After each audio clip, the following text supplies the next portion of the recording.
Jermall Charlo put on another good performance last weekend, and there are talks of Charlo Golovkin. Is that a fight you guys want to see, or is that? And how do you see that fight going as well? Greg, we'll start with you. Very quickly to touch point on the last subject. What I would like to see Canelo do next is I want to see him get up to Regis. I want him to get up to cruiserweight. I don't think Regis is a huge cruiserweight, so that's where I would like to see him going. It's a big chance. But back on point, Charlo, GGG. You know, I've declared my love for Canelo, but I'm now going to show that I'm fair when it comes to boxing. I think that they waited until they seen a slip. I think Golovkin before they took that fight. I don't think it was Canelo that waited. I think it was Golden Boy, and I think it was his management team. Would I like to see GGG and Charlo? Golovkin, I don't know, man. He's not looked to sell the last 2 or 3 fights. He is, 39 now. Charlo is a good fighter, and he does get hit a little bit too much. Golovkin's a guy you don't want to get hit by. I would like to see it, and I think the reason I would like to see it is it would tell us a lot about Golovkin and what he's got left.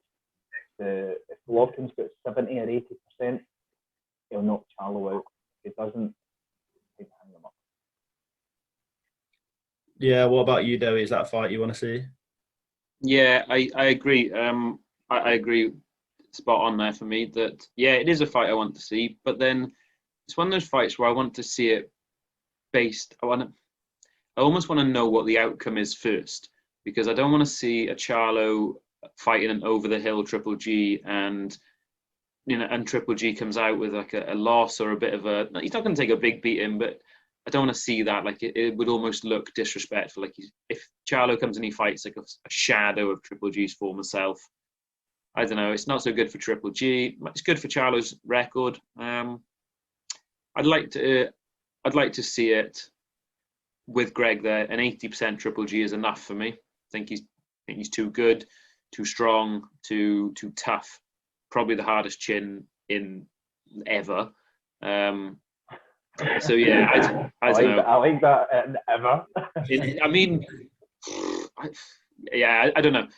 I just want to. I would like to see it, but I don't want to see Triple G being tarnished by it. Like where he comes out of it looking like he's washed.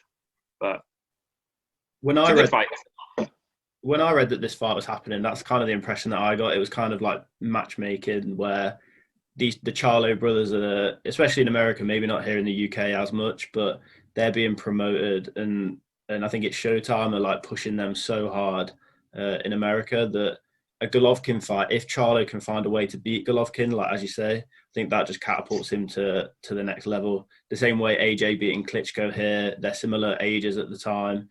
That beating that the old guard and the best from the old guard can really catapult your career to the next level, to the point where you could even see Charlo being talked about in the UK, where right now, like we talk about going on the street and asking people about fighters. I think you could ask 100 people in the UK high street and not one would know who Jermall Charlo is. So I think in that sense, it's the perfect time to fight somebody like that and move away from these good world level fighters, but not the names of a Golovkin. And having that under your cap is just could catapult Charlo into the even bigger fights.